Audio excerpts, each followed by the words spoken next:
7 for 3. Bingo!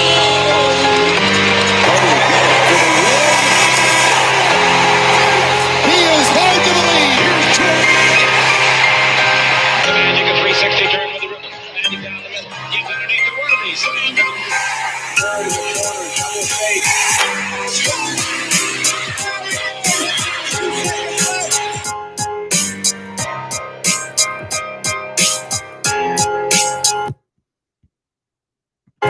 What's going on, guys? Welcome to our 24-minute recaps here at Dime Dropper, episode 13. Before we get started, please make sure, as always, to subscribe on all platforms at YouTube at Dime Dropper Podcast, on Apple Podcasts. Make sure to follow us on Spotify, and of course, follow us on social media as well at Twitter and Instagram at Dime Dropper Pod. So for today's episode, we got a couple games to get to. We're going to be talking about the Clippers' narrow victory over the Chicago Bulls this Sunday afternoon. Then we'll be talking about the Lakers winning handedly against the Rockets. It was my first time checking them out this season. And then we're going to talk about the Suns' bounce-back victory over the Pacers yesterday. And I'm going to end with I'm going to have to lay into these Atlanta Hawks, gentlemen. Oh, boy. One of my Dime Dropper teams has pissed me off. So let's start out with the Clips, who needed to bounce back today against the Chicago Bulls. I was really nervous going into it because these afternoon games have been just killers for us. The last time we had an afternoon game, you guys all know, was that Dallas game, which completely ruined my Sunday. So I really didn't want my Sunday to be ruined at 3:30 afternoon today, and it almost was. The Clippers came out a little lethargic to start on defense, which is exactly what I talk about. I talk about us doing that we did last season too much, and we've been better about this season. We were just a step behind, whether it be screens, and the Bulls were making shots. They were making us pay, especially guys like Patrick Williams. You know, this is my fourth time watching the Bulls this season, I believe. Fourth time. And Patrick Williams is a decent player. You know, he's got a very solid mid-range game. He can't really create his own shot yet at this level, but you know, you get the ball to him off the catch with the defense rotating, you can take a step in, take a dribble, hit a jumper. Sometimes you can go if you go under the screen on him, he can make it. Sometimes even if you go over the screen, he can step into jumpers and make it. He's got a nice high arcing shot. He's getting better at threes. Today he was 6 of 9, 3 of 5 from 3, and 17 points for them. And the Bulls just got out, like everybody was scoring, you know, they were just getting what they wanted. And that starts from dribble penetration, making threes. And we were having a lot of trouble, you know, guarding them on those, especially Kobe White and Zach LaVine, and they led by 9 after 1. We were getting some decent looks. This was the first game that Kawhi didn't have the mask, so it was really nice. It was really nice to see that. And you know, it looked pretty sluggish in that first quarter, and just overall in the first half in general, we were down 7 at the break. But then the third quarter, by the way, Lou Williams came in today in that second quarter and started looking more like the old Lou, coming off screens, going left, hitting that patented going left 18-footer that he's, you know, mastered over his career. But I was still very nervous. I just didn't think we were defending the right way. It was just sloppy. I mean, they were making everything. You got to give credit to the Bulls. I mean, you got guys like fucking former Clipper Garrett Temple making threes. Like, are you serious? Like, this dude was broke when he was on the Clippers. He was not that good. He's a decent defender. And you got to give the Bulls credit a little bit. The defense was not bad, especially in the first half. I mean, they were doing a good job on PG and Kawhi. And I got to give a shout out to Zach LaVine, who's, you know, not known to be a very good defender, but he was putting in some effort today on the defensive end, making life tough. Garrett Temple was insane. So, like, one of the things, the Bulls guys, we beat them, and I'm going to get to the ending, but we beat them with them shooting 61% from the field and 54% from 3, which is actually insane. But mainly, you know, it was partially because of our defense, and it was interesting because the refs were actually letting them play in this game. Like, they were letting a lot of hand checking, getting over screens.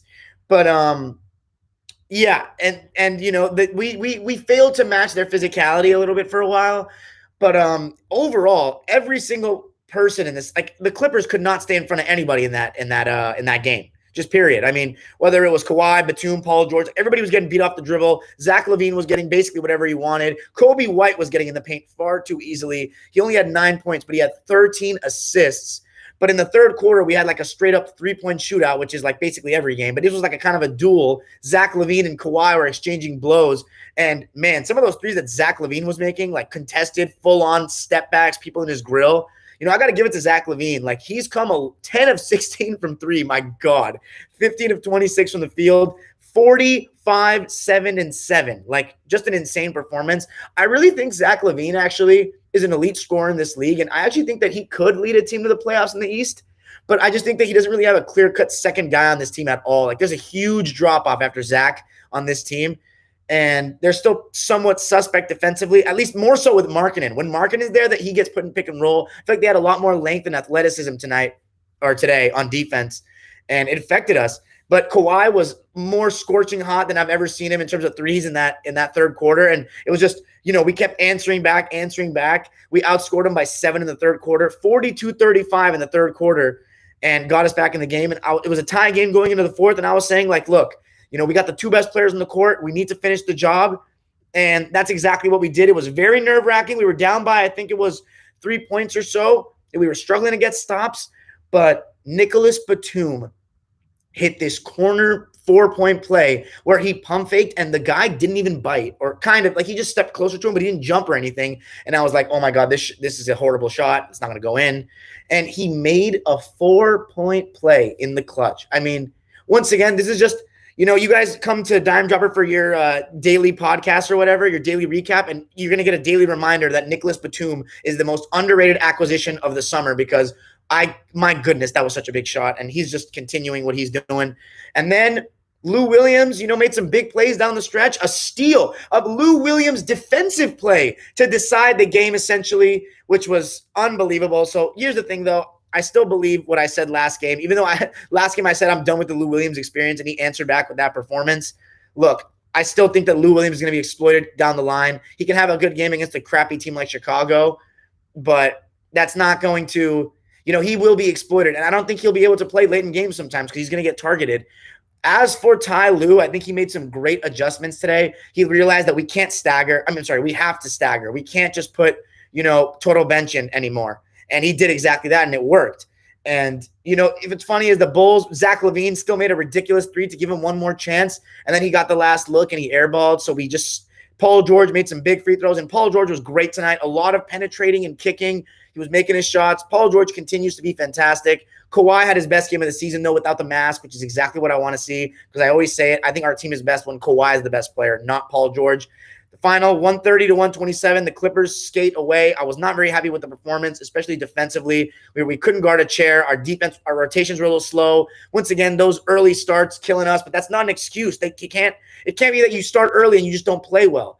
That are not locked in on defense. That's just not acceptable. However, I don't understand why we had an early game because the Lakers were in Houston tonight and the LA Kings aren't playing and there's no concert. So why the hell did the Clippers get an early game today? Like Staples Center. Come on, guys. What the fuck is good with that? Clippers advanced to 7-4. Thank God, preventing my Sunday from being ruined. Nicholas Batum, 8 points, 4 steals, 3 assists, 2 boards. Kawhi Leonard, 35 points, 14 of 22, 7 of 9 from 3. 3 steals to go along with that. Serge Ibaka was solid tonight. Some good putbacks. 10 points for him. Paul George, 28, 7 boards, 9 assists, and 2 turnovers. So keeping that assist-to-turnover ratio we talk about on Dime Dropper, very nice. A little bit better for Marcus Morris. Made some open threes. He was 0 for 3 from 2, but 3 of 5 from 3. 11 points. Lou Williams, though, 21 points. I think Kawhi was my player of the game today. But Lou was big, and the Clippers skate away with the victory. So let's go. By the way, shout out to Denzel Valentine, who was making some really nice floaters and shots in the pick and roll. Just everybody on the Bulls played so well. It's crazy they didn't win that game. Thank God they didn't because losing 2 in a row would have been terrible. But let's talk about the Rockets and the Lakers. And this game was just Lakers from the get-go, just coming out with some really good defense. Anthony Davis returned from his load management. And they were all over it, whether it was pressuring on screens. I noticed, Marc Gasol, this was my first time watching Houston this season. And, John Wall was one of my favorite players before the injuries and stuff in Washington. And he looks solid, but he definitely is not the same John Wall. Like, I don't know if he's a star player in this league anymore because he doesn't really have that same explosion. And he's never been a great jump shooter, and he's still not. But James Harden, he just looks so disinterested today. I don't know if that's been the theme for him all season, but he just doesn't want to be there, it seems. He's looking fat. He's looking, obviously overweight, I should say, but, slow, just not really into it.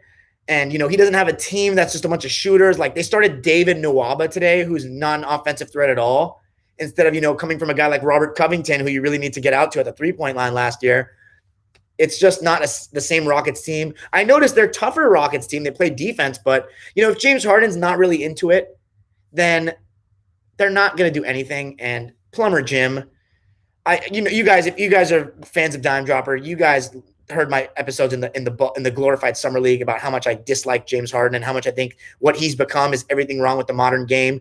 And you guys see on pick and rolls, the Lakers, James Harden refused to take mid-range shots. He wanted to go all the way in, and Marc Gasol did a really good job of just putting his hands up, making sure that, if Harden did shoot a floater, Harden did go into him, he was going to be right up there contesting, and Harden would just pull it back out for a three. So credit Marc Gasol, late switches, took the challenge of, letting Harden come at him, and Harden would just pull it out. And the Lakers were getting their hands on everything. You got to give a shout out to guys like THT, AD, KCP came back for the Lakers. The defense was really what won them the game today. And they forced 21 turnovers today, the Lakers, and they converted off those turnovers with 16 points. But the stat, in my opinion, that really tells you how the Lakers won this game, 32 fast break points. And that was mostly because, once again, forcing turnovers and getting out and running. And every time Anthony Davis would be guarding on the perimeter, the second a shot would go up, you would streak out. You guys are Laker fans that know this. LeBron does a great job of the two-hand. I think LeBron sometimes is what I've noticed throughout his career. Very good two-handed outlet passer. Really good. Ahead of the floor, just great. But sometimes when he does those little one-handed, just like lob passes, he throws them. But his two-handed bullet outlets are just fantastic.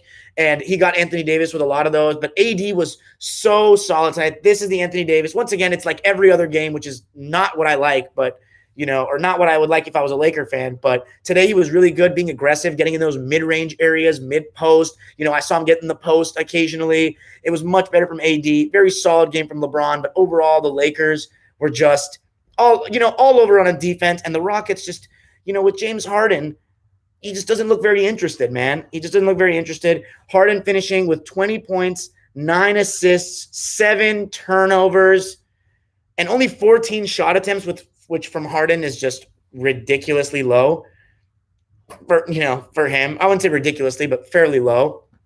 But the Lakers, let's look at their line real quick individually. LeBron, a little bit more quiet scoring night, but LeBron played very well. He was doing his thing, getting his guys in positions to succeed, getting his guys in open spots. 18 points, 7 boards, 7 assists. Anthony Davis, my player of the game from this one, 27 points, 9 of 12, only 1 3. What did I talk about, Laker fans? What did I talk about? Settling for threes. Look at Anthony Davis, 75% from the field, shooting mid-ranges and jump hooks and, playing like a real power forward. 27 points and a plus 29 plus minus for AD.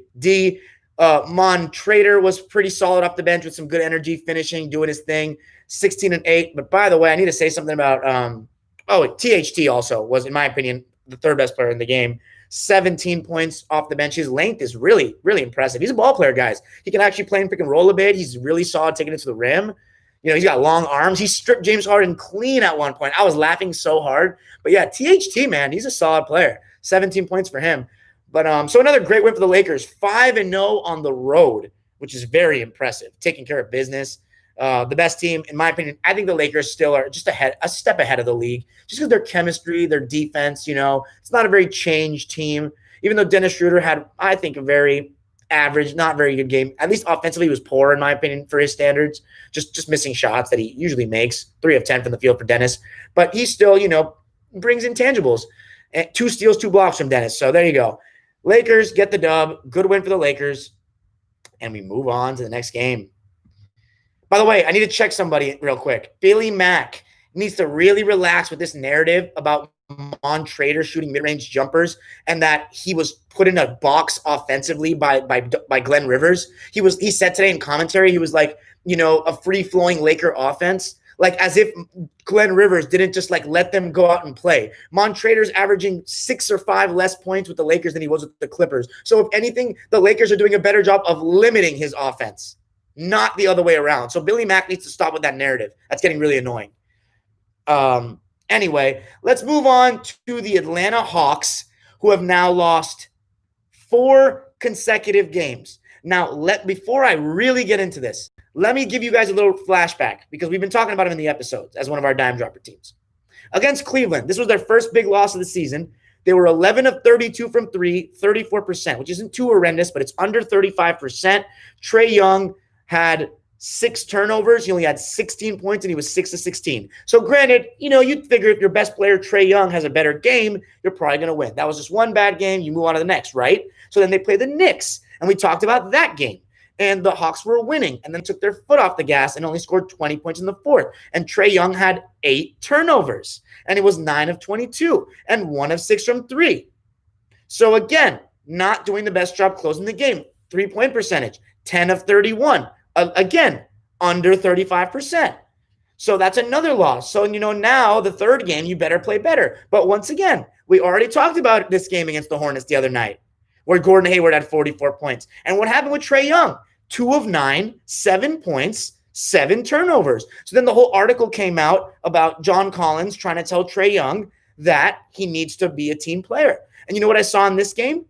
A little bit more being a little generous in the beginning of the game, and it was working really well. I mean, here's the thing I noticed about the Hornets. And by the way, actually, before we get into this game, I need to give a shout out to the game when they played the Pelicans. And the Pelicans blew it completely. And you got to give a credit to LaMelo, so let's talk about LaMelo for a sec, guys. He was my pick for Rookie of the Year, but that was because I didn't really know much about the rookies, so I just threw it out there. But LaMelo's, I hate to say this because I'm a big Zoe guy, but I feel like he's what Zoe would be if Zoe had confidence. Like, they move the same, but LaMelo just has a little bit of swagger and arrogance about him, and he's had it since he was a kid too. I mean, we followed this journey. And it was awesome seeing them on the court together. But LaMelo's left-handed passing is really impressive. Like, this is coming from a guy who's very critical of passing in the modern game. But LaMelo's left-handed passing, that's dime dropper status right there. And, his shooting is better than Zoe, it looks like. It looks like so far. And the Pelicans, this was mostly a Miles Bridges was getting hot and Terry Rozier was getting hot. But the reason why I picked them not to make the playoffs is because I watched their games last season and they can't close, particularly Ingram. He's had this problem since the 2018 season when he was the best player on the Lakers before LeBron showed up. He's had this problem. And that's why Laker fans were starting to compare Kuz to Ingram, because Ingram, despite the talent, he couldn't close out games. For whatever reason, it goes stagnant. He loses the ball. He just doesn't have that. This is why, some people try to say that, oh, look at the numbers. Him and Tatum are not that far apart. You're insane, because Tatum does not shy away from any moment at the end of the game. He has confidence. Brandon Ingram, whatever reason, the Pelicans cannot close. It was the same story last year, and it's biting him in the ass this year, and it was a terrible loss because they play in the West, so it's not going to get any easier. Even though Zion had a good game, Lonzo, by the way, a guy who's not good at threes, even though he's gotten better, admittedly, but he just keeps shooting threes. Like, that's all he's doing. Now he's not shooting anything else. So if a guy who's not great at threes is just going to keep shooting threes, I'm telling you guys, Lonzo, I'm very scared now, guys. I'm very scared that Lonzo may just end up being a good role player in the NBA. He's never going to, progress to being like an all-star caliber player. It's just really weird. I love his IQ, but I just think that he just lacks a lot of tools offensively. And if he just keeps shooting threes when he's not even that great at threes, I know he's gotten better once again, but it's that's counterproductive. Anyway, so the Hawks, right? Pressure on. Hornets coming up a back-to-back, the game we just talked about. And they start out better. John Collins was really setting the tone. He hit a couple threes, some putbacks. And you know what I noticed? The commentators were saying it. Bob Rathbun for Atlanta Hawks broadcast was saying that the Hornets play the most zone of any team in the league. And you know why? And I know why they went zone in this game, because they wanted to do the same thing I just talked about, bait the Hawks into shooting threes and falling out of the game by living and dying with the jumper. And that is exactly what happened. In the first quarter, they were making them. They were getting a bunch of open looks. The whole rest of the game, they got a bunch of open looks. But once again, this is my fucking problem with the NBA today. As I talked about, is the NBA getting better? Once again, go check that out for the love of God, because everything I said is literally facts, because it's literally coming back in this season to show. These teams don't know when to quit. If it's not falling, go to the basket, son, or take a mid-range or something. The amount of mid-range shots passed up for threes, the Hawks, oh my God. And you know who starts the trend? You know who starts example, chucking threes from 30 feet when the rest of his team can score, when he can get chucking from 35 feet without passing the ball when Trae Young, 5 of 19, 0 of 5 from 3, 4 turnovers, 10 to 4 assist to turnover ratio, 15 points. Let's look at the 3 numbers for the Hawks. 14 of 46, 30%. So for the 4th consecutive game, they shoot over 33s and they shoot less than 35%. I'm telling you right now, Trae Young is a fraud. Now, that may sound harsh. He's still a great player. He's his 3rd year. He's got a lot of growing room. He still could be amazing down the line.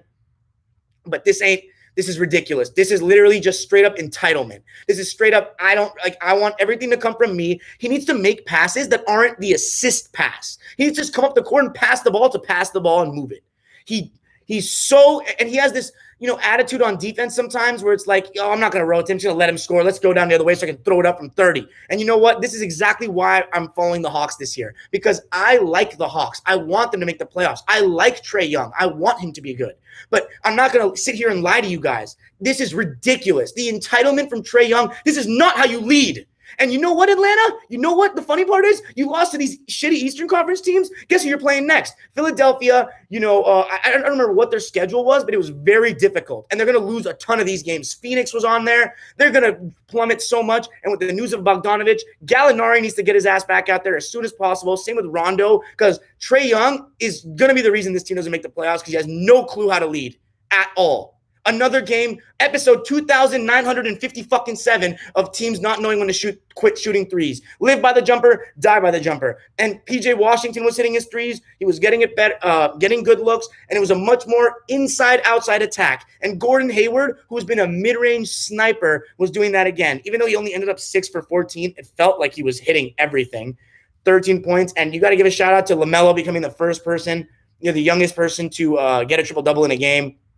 Great passing. He was getting much more comfortable going to the basket, finishing. Again, left hand too. He's got a good left hand. And his jumper was falling 3 of 5 from 3, 9 of 13. 22, 12, and 11. LaMelo Ball is looking like a front runner for Rookie of the Year now. And the kid's confidence is growing by the second. And the Hornets compete, man. And Terry Rozier has been off to a tear shooting the 3-ball this year. 4 of 9 from 3 last night. 8 of 15, 23 points. And the Hornets just got a more balanced attack. And you got to give James Borrego credit, because he game planned this perfectly. So the Hawks are in deep trouble. 4 of 5. Trae Young, bro, change it up, or we're just going to be coming for you all season out here. Because first of all, once again, I'm just going to say it. I have no agenda towards players. I don't want to hate on players. I'm just going to tell you the truth, and it's ridiculous. Anyway, let's end with the Suns and the Pacers before we go to the live chat. The Suns bounced back so nicely. This is exactly what a playoff team with aspirations likes to do. They literally were like, we're not going to lose back-to-back. And Indiana's such a good team. And they came out with such better defense, just getting over screens, active hands. And, the Pacers take care of the ball. Only 10 turnovers for the Pacers. But guess how many the Suns had? 2 turnovers? I'm sorry. No, seriously. 2 turnovers as an entire team. So when you do that in the modern NBA, you're going to win 100% of the time. Mikal Bridges was unbelievable. 3-pointers, going to the basket off the catch. That's the thing. The Suns move the ball so nicely. And, when you got that constant movement of the ball, you don't even need to have ISO guys. You just get the ball, and because guys are rotating, the defense is constantly rotating and closing out hard, you can just take guys off the dribble, like off the bounce, like Mikal Bridges, because, they can't hand check. It's hard to get back level with guys. Mikal Bridges, 6 of 8 from 3, 12 of 18. Devin Booker was so much more aggressive in this game. He shot less threes, 1 of 5 from 3, but guess what he was from 2? 8 of 14. Much better from Book. Mid-range and ones. He was being so much more aggressive. Chris Paul was doing his thing again. 15 points, 10 assists, 1 turnover. That's called the point god. Assist to turnover ratio on a trillion. I still would like to see Ayton get more shots, get more touches. 10 shots is not enough for me. 8 points is not enough for me. But the Suns, especially Javon Carter, Dario Saric, Cam Johnson, these guys off the bench are giving so much defensive intensity, so much, floor spacing, and they've been so reliable. This Suns team is such the real deal. I've had such a good time watching them. So great bounce back win for the Suns. 2 turnovers, guys. That's the main stat you want to take away from this. Taking care of the ball. Devin Booker, man. Special shout out to Devin Booker, who's competing on defense every damn night this year. And Chris Paul's effect is really It's just touching everybody. And Monty Williams, fantastic. But we're at 24 minutes. That's the limit. Thanks so much for listening, guys. Let me what you think. Let me know what you're thinking of what I'm saying. If I was too harsh on Trae Young, have you been watching Hawks games? Let me know what you guys think. We're going to go to the live chat now. Peace.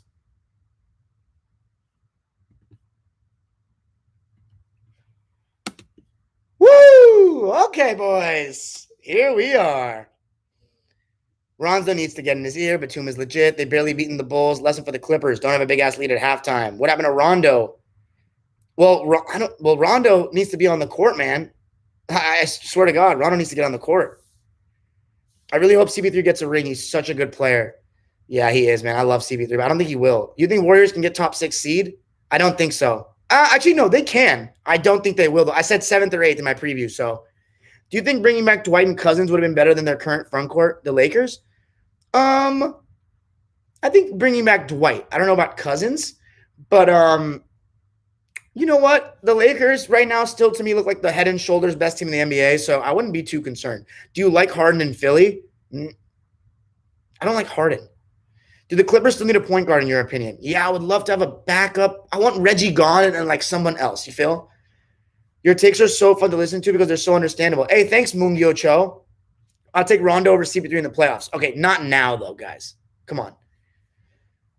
Thunder, we'll be talking about that tomorrow. CP3 a flopper he is a little bit of a flopper. What's up, Dime Dropper? What's up, J Love? Who you got money on? Keith Moore. Oh, man, I forgot to talk about that, guys. Whoa, guys, by the way, Laker fans, I don't know if any of you guys were on this shit, but you guys talking about, oh my God, hold on a second, guys. Johnny Cabede, stop saying that AD isn't load managing. He is load managing. He can't, no. Don't tell me he's not load managing when he comes back and plays like that. That's called load management. Okay?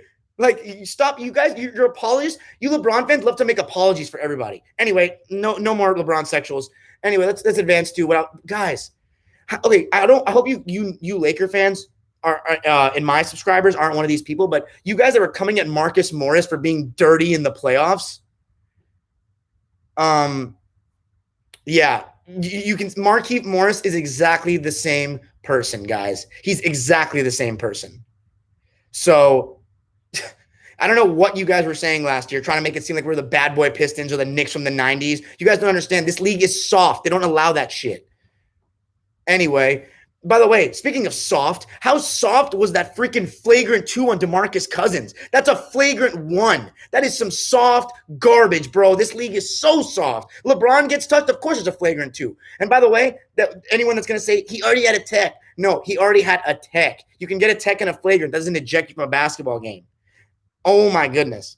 Dude, Johnny, because PG has it. If he misses another back-to-back for load management, I will say it. But he missed that one game, but he's only missed one game this season. So I'm not going to say it's load management yet until I see, until I see it again. If I see it again, of course I'm going to keep the same energy. Come on. THD is legit for Lakers. I agree. Lakers are targeting Hassan Whiteside.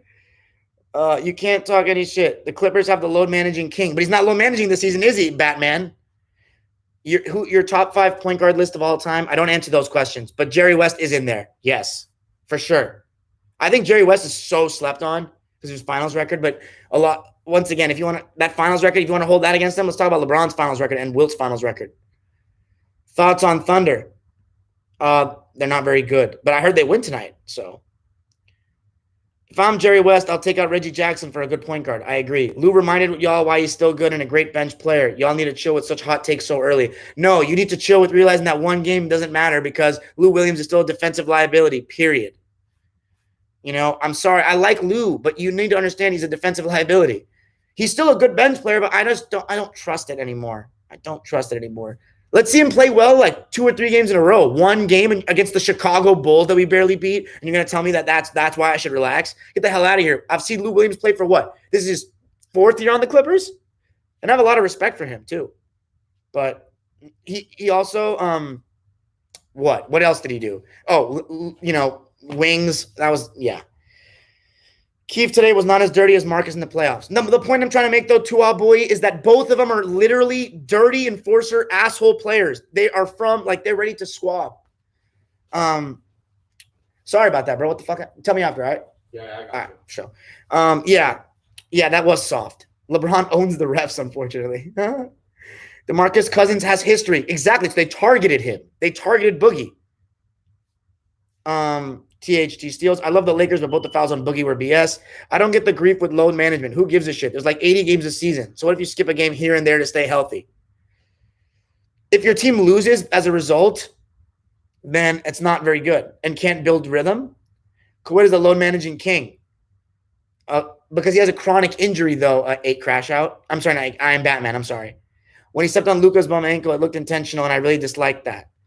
What do you think about Kyrie not telling Nash that he's missing games? I think, first of all, I don't know what's going on with Kyrie personally, so I can't really speak on that. But yeah, I mean, there's always some controversy with him, right? And it's hurting the Nets too. Who's a good contemporary star for Zach LaVine? I don't know. You guys got the tougher Morris twin. I think they're both tough. AD gets hurt every game. Load management.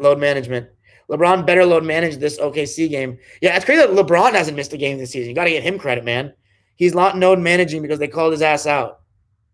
Bro, he has a chronic injury. Yeah, I agree. Ty Lue did call him out. But he also has, like, once again, he has a messed up knee quad. He's had it since 2013. Like, Kawhi, have you seen him on back-to-backs? He doesn't look good. Like, he looks like he's laboring. Anyway, Kuz and Trez are over. I think Kuz gets too much hate, guys. Kuz is competing again, man. You gotta chill with Kuz. Hey, Dime Dropper, I completely agree. I hate how fucking soft the NBA is. It literally annoys the fuck out of me when a player gets a tech for flexing after a post. Yeah, Red Viper, bro. Did you watch my Is the NBA Getting Better? When I talked about that? Jokic in the MVP talk, they need a better record. I like the direction Clippers are taking. Reduces bad shots. I said this in one of your streams, but people need to know the definition of load managing before they go out and throw it around like a buzzword. If Jerry West had wilt, I mean, he did have wilt. Oh, you're saying from the beginning? Woo-hoo! I could have changed a lot, but wilt had problems. That's another thing. Do you think Cam Reddish could turn out to be like Ingram or KD if he develops? I don't know, man. I really don't know. Dennis Schroeder is greater than Lou Williams on both ends. Little Z, I agree with you. Seeing THT ball out makes me sad. Wonder if the Thunder could have gotten THT in the Dennis trade if they tried. Yeah, interesting support. Yo, support there. You an OKC fan? That was some soft officiating. You putting money on Morris or Cousins in a scrap? That's a really good question. Holy shit. I'm going to go with the Morris twins. They used to fight. I heard they fought the whole football team at Kansas. I'm just saying, dude, Lou is still a great bench player. I agree. I feel like too many hot takes are being said. Michael George, I agree, he's a great bench player, but I also think he's declining. Trezor's doing well once he figures out pick and roll. He won't. Respect for THT, though. How do you feel about the Hornets? I just talked about him, so you kind of missed there. I just wait for me to end the video to builder. But they compete.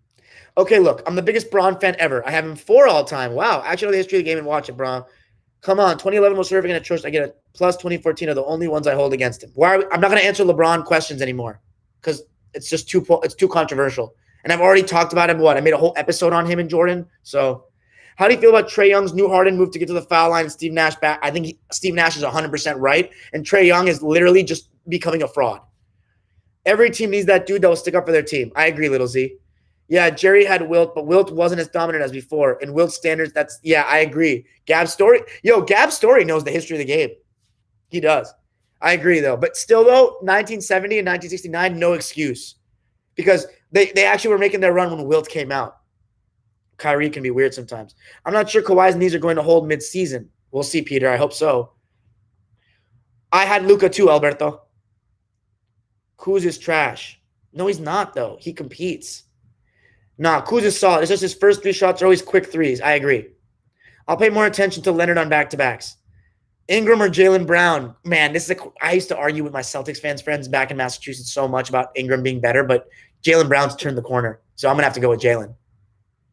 Although, Jaylen's not the consensus leader of his team like BI, but I think if you put Jaylen on that team with Holiday last year, I think they may make it. But I don't know. Would Lonzo fit on the Warriors? I think they need a playmaker since Steph has always doubled.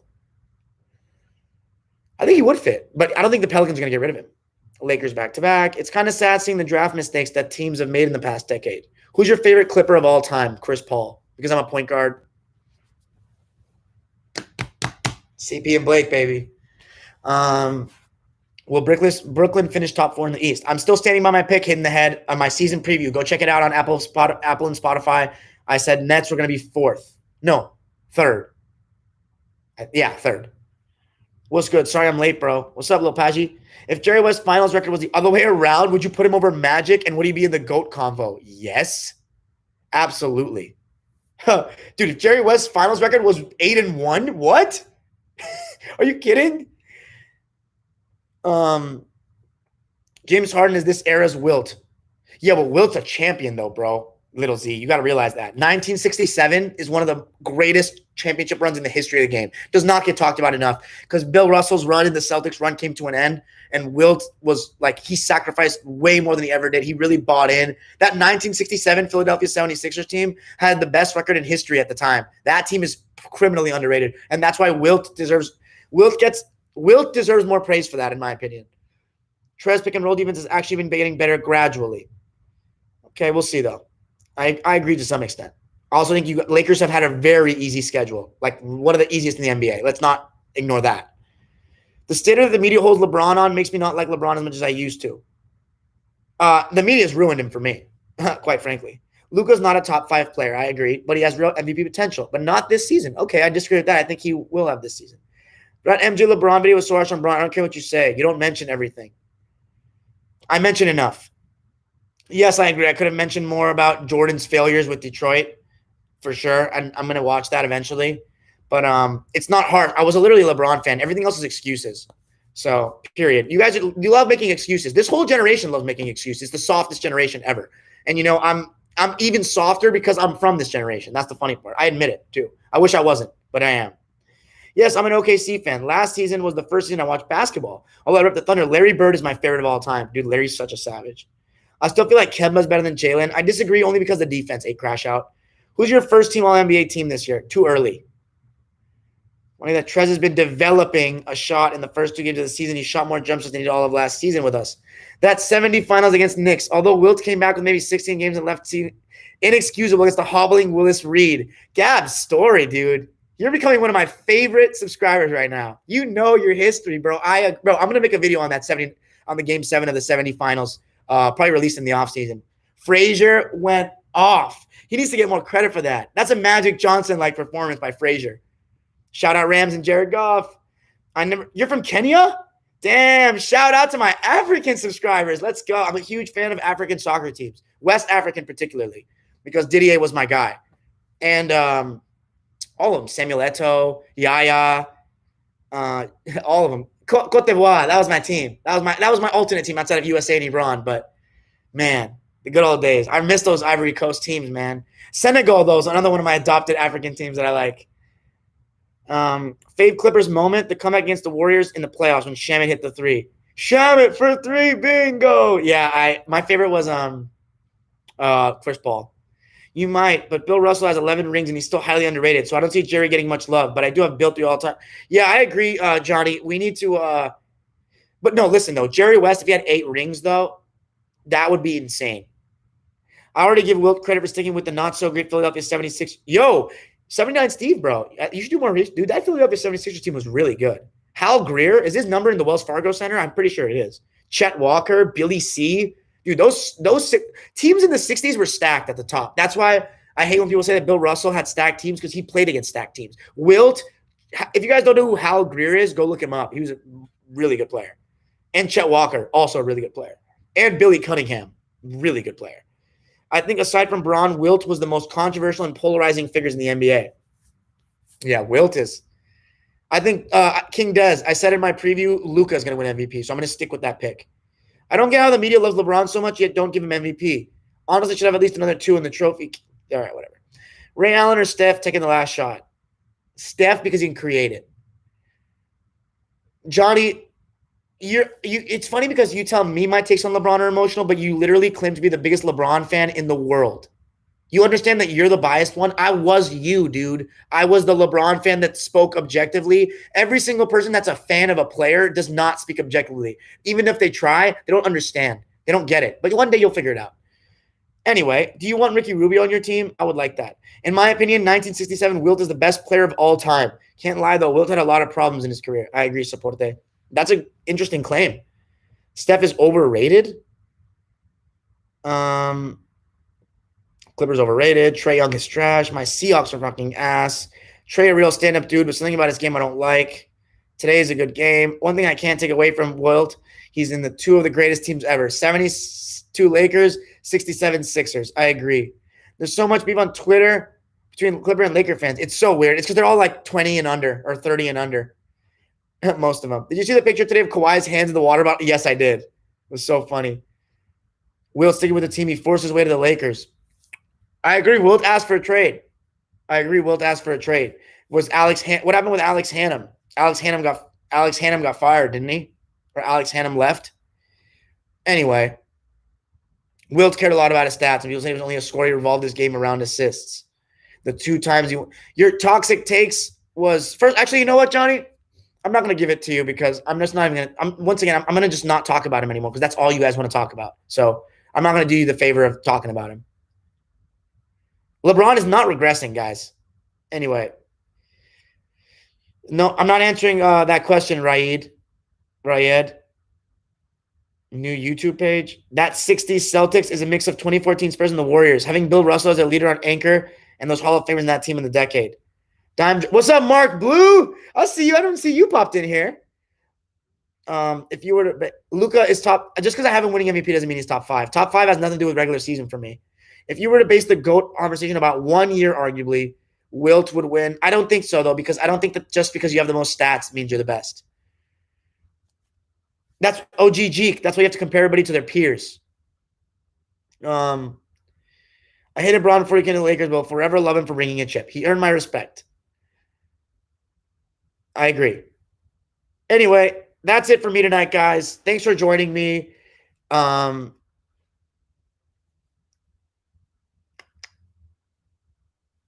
Yeah, that's it for tonight, guys. Okay, I'm gonna answer a couple more questions. I like Reggie Miller a lot. That's all I'm gonna say. I haven't watched him play enough to judge. That's in the timeline. Yes, wins for both LA teams tonight, Sandro. What's your favorite dunk contest or dunker? I have to say the doctor because I'm biased.